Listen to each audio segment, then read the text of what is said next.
दोस्तों, मैं कोई राजनीतिक व्यक्ति नहीं हूं। मैं एक आम घर से, एक छोटे से गांव से उठ के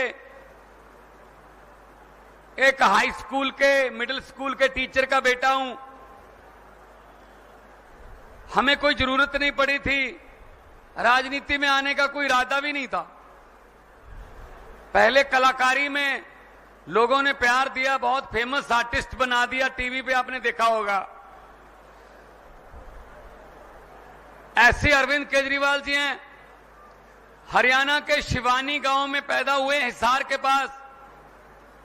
पिताजी दुकान करते थे, दुकान में भी उनका हाथ बटाते थे, लेकिन पढ़ाई की, बहुत बड़े अफसर बन गए।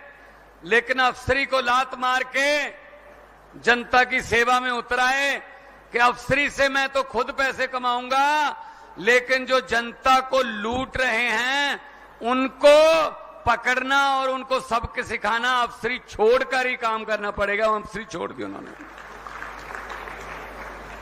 जब उन्होंने आवाज दी रामलीला ग्राउंड से कि आओ देश को नई दिशा और दशा दें, जो देश को प्यार करते हैं वो मेरे साथ आ जाएं, तो मेरा नाम भी उनमें शामिल था, मैं भी साथ में हो लिया। मैंने कहा भी कैसेट सीडी में, टीवी में कितनी देर इनका राजनीतिक व्यंग करते रहोगे। ये तो अगर गटर साफ करना है तो गटर में घुसना पड़ता है जी। अगर फसल को कीड़ा लग गया तो बाहर से शोर मचा के, जा रोड़े कंकर मार के, कीड़ा खत्म नहीं होता, समाप्त नहीं। उसके लिए स्प्रे की जो ढोली होती है ना, वो स्प्रे वाली जो ढोली होती है, उसको कंधों पे रख के अंदर जाना पड़ता है, ऐसे पंप भी करना पड़ता है। किया हुआ है ये काम सब। गांव से आए हैं, जिम्मेदारों का बेटा हूं, हर काम किया खेती का। पत्रकारों ने मुझसे पूछा आप बहुत ऊंचाई पर चले गए। मैंने कहा अच्छा जी, अब क्या करें फिर। कहते आपको डर नहीं लगता? मैंने कहा किस बात का? कहीं नीचे आ गए तो? मैंने कहा जी 30-30, 40-40 फुट गहराई वाले ट्यूबवेल के गड्ढों में से निकल के आए हैं, उससे नीचे तो पानी है। ना हमें गहराई से डर लगता है, ना हमें ऊंचाई से डर लगता है। डर लगता है तो उस नीली छतरी वाले से लगता है, उस गुरु महाराज से लगता है कि वो अपनी अपार कृपा बनाए रखे, और किसी से डर नहीं लगता।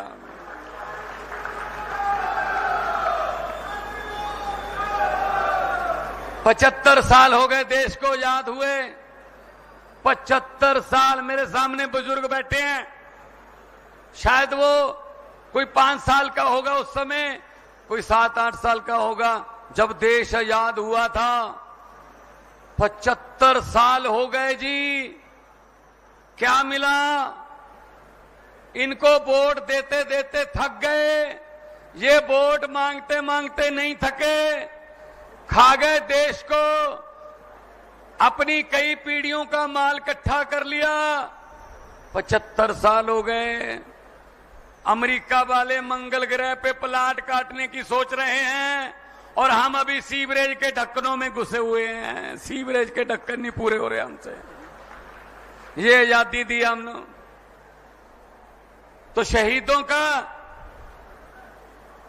की आत्मा भी तड़पती होगी कि इस काम के लिए शहीद आजम भगत सिंह, राजगुरु सुखदेव, मदन लाल ढींगरा, लाला लाजपत राय, चंद्रशेखर आजाद, अशफाकुल्ला, कितने शहीद हुए। 22, 23 साल की उम्र में फांसी के रस्से चूम लिए देश के लिए। लेकिन क्या मिला देश में? ये गरीबी, अनपढ़ता। ये देखो, ये सीपीएल वालों का जो लड़के बैठे हैं, ये उनका मेरे पास सारा चिट्ठा पड़ा है।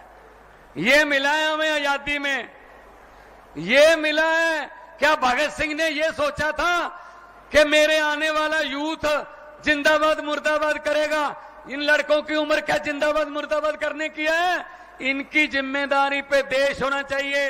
इन कंधों पर देश की जिम्मेदारी होनी चाहिए, लेकिन इनके कंधों पर सरकारी लाठीचार्ज के निशान हैं। शर्म आनी चाहिए नेताओं को। ये मेरे पास पड़ा है सीपीएल वालों। अच्छा, ये कंप्यूटर के टेस्ट लेते हैं, टीचर के टेस्ट लेते हैं, फायर ब्रिगेड के टेस्ट लेते हैं, ये सीपीएल वाले बता देंगे। साथी हैं, मेरे युवा साथी हैं, ये बता दो किसी नेता के बेटे ने ये पेपर दिया? किसी नेता का बेटा अपने बेरोजगार देखा? ना ना ना ना ना। उनके तो पैदा होते ही चेयरमैन, उनके बेटे बेटियां पैदा होते ही मंत्री, पैदा होते ही विधायक। ये धक्के खाने के लिए ये मेरे देश के नौजवान रखे हुए हैं, जिंदाबाद मुर्दाबाद करने के लिए। शर्म आनी चाहिए इन लोगों को। 75 साल हो गए यार, कुछ तो कर देते, कुछ तो कर देते। और ये क्या मांग रहे हैं? हक मांग रहे हैं, कोई भीख थोड़ी मांग रहे हैं कि जी हमने पेपर दिया था। पहली बात तो शुक्र करो पेपर हो गया, वरना पेपर लीक हो जाता। पहले पेपर लीक, उसके बाद क्या होता है? बच्चों की उम्मीदें खत्म। इनके बेटे बेटियां चेयरमैन, इनके नेताओं के बेटे बेटियां एमएलए, मंत्री। मेरे 32 दांत हैं भाई साहब। बहुत बार मेरी बातें कही हुई सच हो जाती हैं। मैंने पंजाब में कहा था आज से 7-8 साल पहले कि कांग्रेस, अकाली दल और भाजपा वालों के बेटे बेटियों को बोल दो, जो चेयरमैन मंत्री बन के लाल बत्ती वाली गाड़ियों में घूम रहे हैं, उनको बोल दो कि अपना बोरिया बिस्तरा गोल कर लें, क्योंकि आम लोगों के बेटे बेटियां आ रहे हैं। हरियाणा वालों, तुम भी बोल दो कि बोरिया बिस्तरा गोल कर लें, आम लोगों के बेटे बेटियां आ रहे हैं।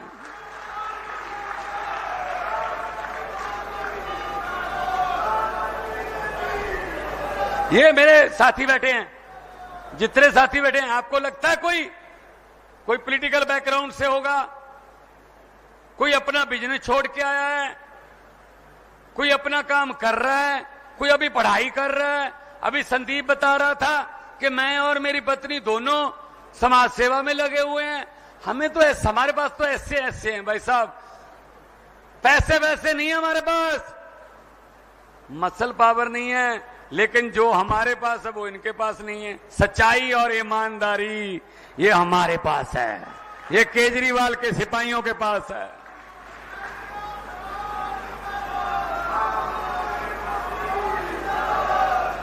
भाई साहब,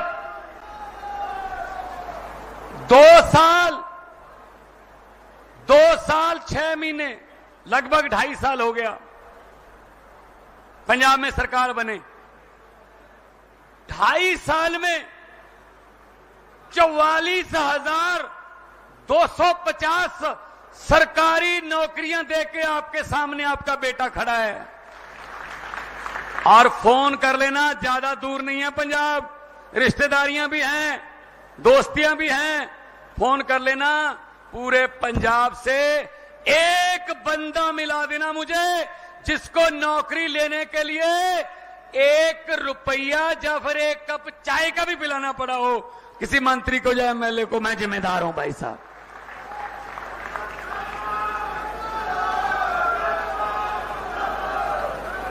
एक घर में 3-3 नौकरियां भी मिली हैं, एक घर में 3-3 नौकरियां। पढ़ो, पेपर दो, नंबर लो, मेरिट के आधार पर आपके घर पे चिट्ठी आती है, आ जाइए, ये कुर्सी आपका इंतजार कर रही है, आ जाइए, आइए। पंजाब में हमने वादा किया था, अरविंद केजरीवाल जी हमारे साथ जब जा रहे थे, हम गारंटियां दे रहे थे कि पंजाब में बिजली मुफ्त कर देंगे, घरों की बिजली का बिल नहीं आएगा। तो विपक्ष वाले बोल रहे थे ये केजरीवाल और भगवंत मान क्या बोल रहे हैं, पैसे कहां से आएंगे। हमने उनको बताया नहीं कि पैसे कहां से आएंगे, हमें पता था पैसे इन्हीं में से आएंगे। इन्होंने जो गबन कर रखे हैं, इन्होंने जो घोटाले कर रखे हैं, वो पैसा निकालेंगे, खजाने में डालेंगे, लोगों को बिजली फ्री कर देंगे। मार्च 2022 में हमने शपथ ली, जुलाई 1 से आज तक 90% पंजाबियों को बिजली का बिल जीरो आता है। भाई साहब फोन करके पूछ लेना, फोन करके पूछ। ये दिल्ली बिल्कुल नजदीक है, इधर फोन करके पूछ लेना, बिजली का बिल इधर भी नहीं आता। बिजली फ्री करनी और बिजली को 24 घंटे करना, ये केजरीवाल को और केजरीवाल के सिपाहियों को आता है, ये काम करना आता है। हमें धर्म की राजनीति करनी नहीं आती, हमें मंदिर मस्जिद की बातें करने नहीं आती, हमें स्कूल अच्छे करने आते हैं, हमें अस्पताल अच्छे करने आते हैं, हमें बिजली मुफ्त देनी आती है, हमें रोजगार देना आता है। ये काम हमको आता है भाई साहब। पानी देना, ये काम हमको आता है क्योंकि हम आम लोगों से हैं।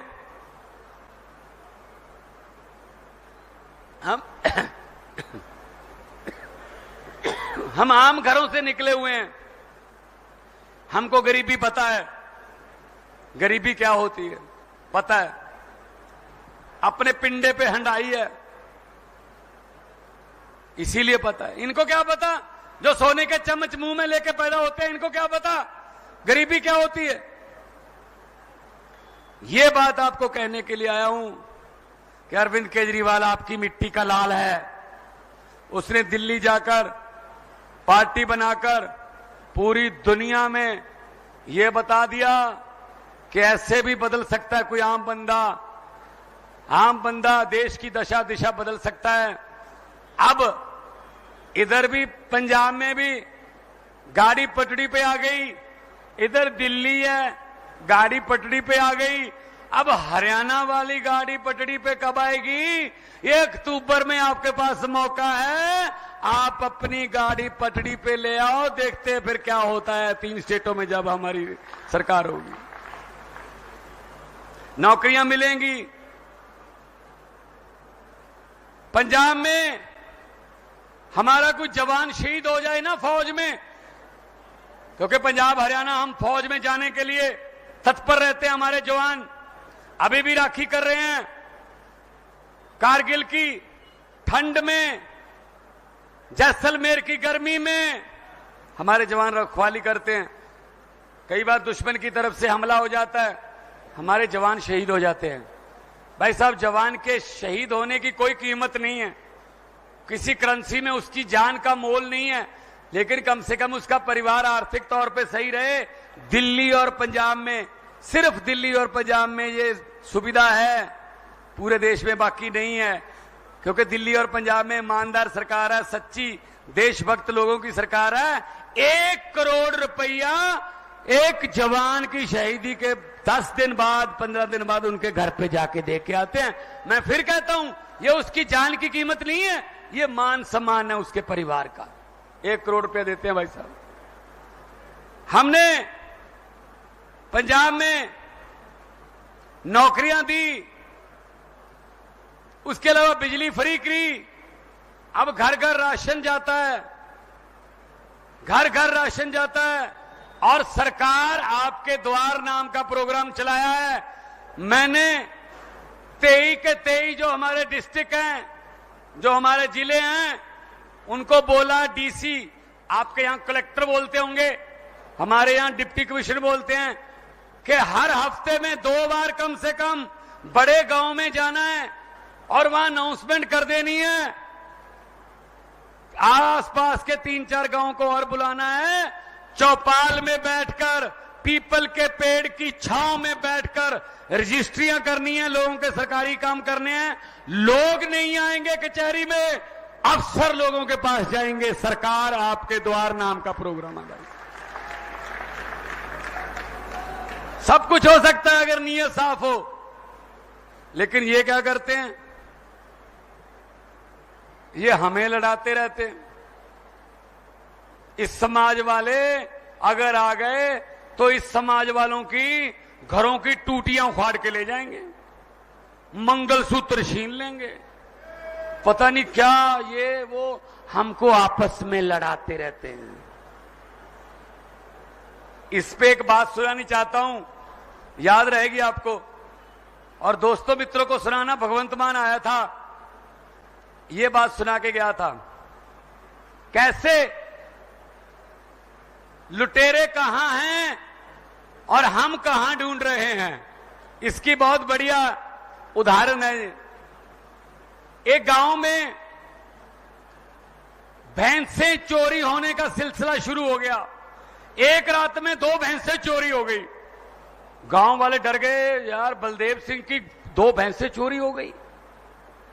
अगली रात एक भैंस और चोरी होगी। बोले यार सुरेश की एक और भैंस चोरी होगी कल रात। उससे अगली रात 2 भैंसें और चोरी होगी। बोले नरेश की 2 भैंसें चोरी हो गई। तो उस गांव वालों ने क्या किया, उस गांव के पास ही एक डेरा था, कोई साधु महात्मा रहता था, फकीर बंदा, रब का बंदा रहता था, बड़ी मान्यता थी उसकी। गांव वाले सब वाले, आसपास के गांव वाले लोग मानते थे। उसके पास गए, बाबा जी, महात्मा जी बताइए क्या हो गया, गांव पर कोई शुक्र शनि का ग्रह आ गया, हमारी भैंसें चोरी होने लगी हैं, क्या उपाय है। उस साधु ने कहा एक ही उपाय है, 4 बंदे, गांव के 4 बंदे ले लेना, एक चद्दर ओढ़ लेना, वो चारों कोने पकड़ के 4 बंदे ऐसे चद्दर ओढ़ लेना और नीचे से गांव वालों को उस चद्दर के नीचे से निकाल लेना। जैसे ही भैंसों के चोर, जिन्होंने भैंसें चुराई हैं, वो चद्दर के नीचे से निकलेंगे, उनको दिल का दौरा पड़ जाएगा, वहीं पे मर जाएंगे। गांव में अनाउंसमेंट कर दी। 4 बंदे चद्दर ओढ़ के एक एक कोना पकड़ के खड़े हो गए। पूरे गांव के मर्दों को निकाला गया, कोई भी नहीं मरा। औरतों को उस चद्दर के नीचे से निकाला गया, महिलाओं में से भी कोई नहीं मरी। कहते चलो बच्चों को भी निकाल देते हैं। अब बच्चों को चद्दर के नीचे से निकाला गया, कोई भी नहीं मरा। पूरे गांव को चद्दर के नीचे से निकाल दिया, लेकिन कोई भी नहीं मरा। गोहाना वालों, पता क्यों? क्योंकि जो भैंसें चोरी करने वाले थे वो तो चद्दर पकड़ के खड़े थे। अरे मरेगा कौन, चोरों के पास तो चद्दर है। यही काम चल रहा है हमारे देश में अभी 75 साल से। चद्दर हमने चोरों में को पकड़ा रखी है और चोर अपने आप में से ढूंढ रहे हैं। इस बार हरियाणा वालों, अक्टूबर में अपनी हरियाणा की चद्दर ईमानदार बंदों को पकड़ा दो, आपकी सभी किस्म की चोरियां बंद हो जाएंगी, इस बात की गारंटी लेता हूं मैं।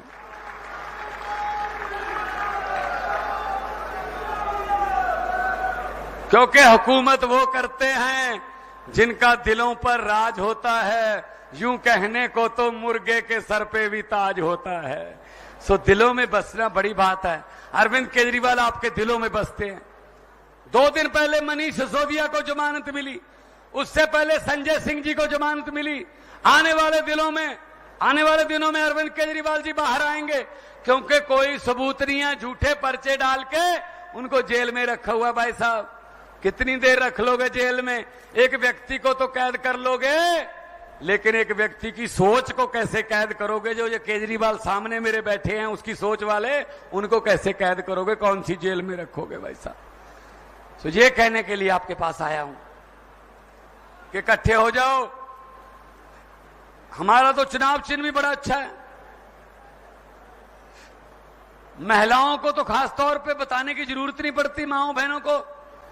ये तो सुबह सुबह 5 बजे अंधेरे में भी घर पे ढूंढ लेती हैं कहां है झाड़ू। लेकिन आप खुश मत हो, जरूरत पड़े तो शाम को भी ढूंढ लेती हैं कहां है झाड़ू। करता सफाई है, सुबह भी सफाई करता है, शाम को भी सफाई करता हो। तो इस झाड़ू से पहले हम सिर्फ दुकान या मकान साफ करते थे। आने वाले दिनों में अरविंद केजरीवाल की अगुवाई में पूरा हिंदुस्तान साफ किया जाएगा इस झाड़ू से भाई साहब।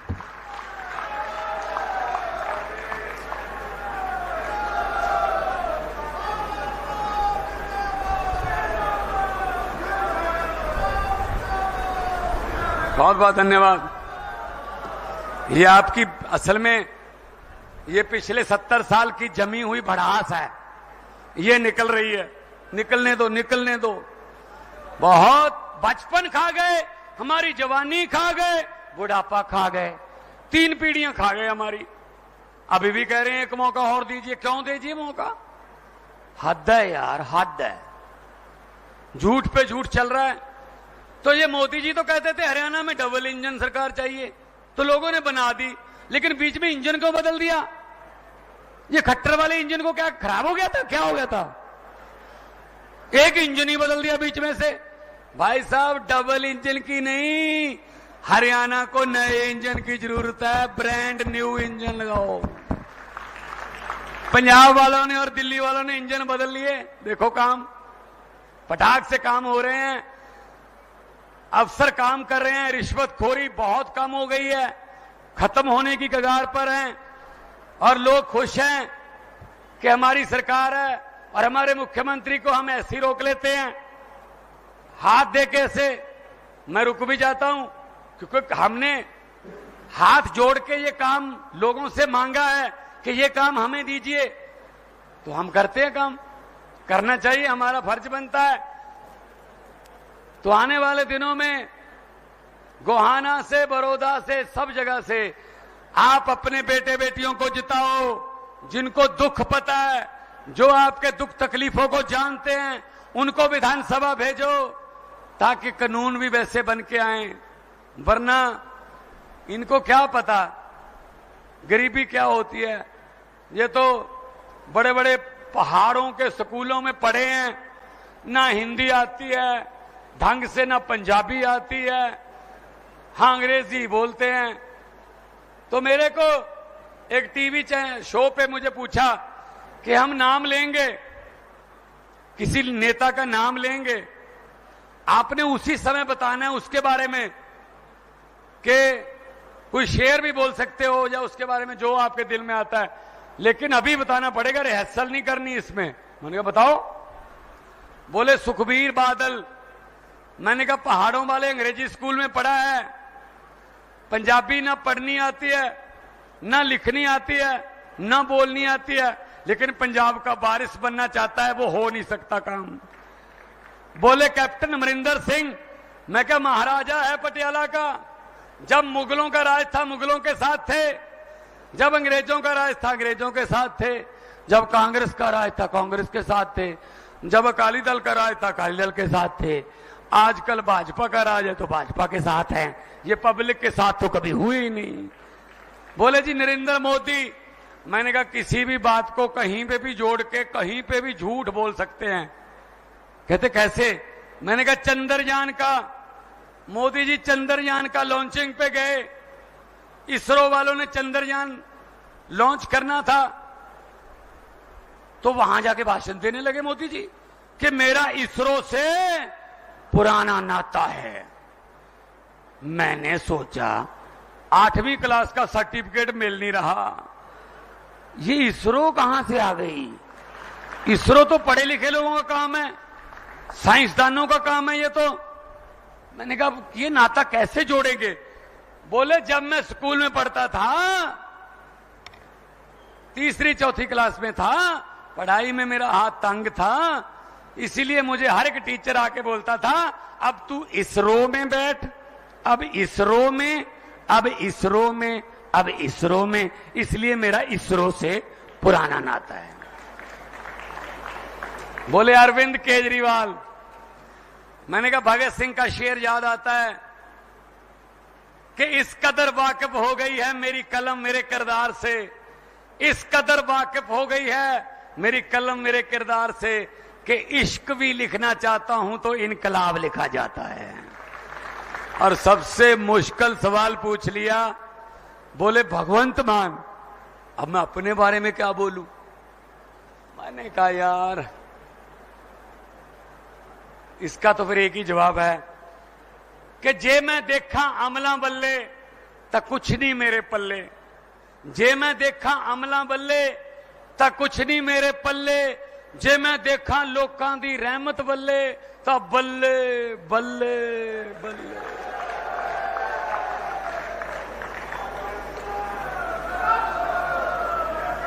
एक वो बुजुर्ग हैं, हाँ आपके पास कोई आ गया? 1 मिनट ये नीचे करना बस, कुछ भी लिख के आपका नंबर दे दीजिए। आप एक काम करिए, मैं पुलिस वालों को इनका फोन नंबर ले लीजिए और हमारे पास पहुंचा दीजिए। आ गया ना? है। हाँ, आपको फोन करके शाम तक आपकी समस्या भी सुनेंगे और जैसे ही हल होगी आपको बताएंगे। कोई बात, बैठिए आप। भाई साहब, पता क्या है, ये परमात्मा है, रब है, क्या पता किस भेष में यहीं घूम रहा है। रब खुद नहीं आता, किसी न किसी भेष में खुद ही घूमता है। क्या पता किस भेष में नारायण मिल जाए। सो कोई पता नहीं रब किहड़े रंगां विच राजी है। सो तुहाडा इन्ना धन्नवाद। पंजाबी भरा बैठे साडे बहुत सारे, मैं बहुत धन्नवाद तुहाडा भी करदा। खालसा जी तुसीं आए हो, साबत सूरत खालसा आए ने, और साडी तां कौम इदां दी है कि सानू तां साडे गुरुआं ने कुर्बानियां ते लोकां दे हक दे विच खड़न ते लड़न दी सानू शक्ति बख्शी है। सो असीं तां हर वक्त नाल खड़ांगे, जिथे भी जुल्म होऊगा उत्थे तुहानू पंजाबी जरूर उस जुल्म नू रोकण वास्ते मिलू।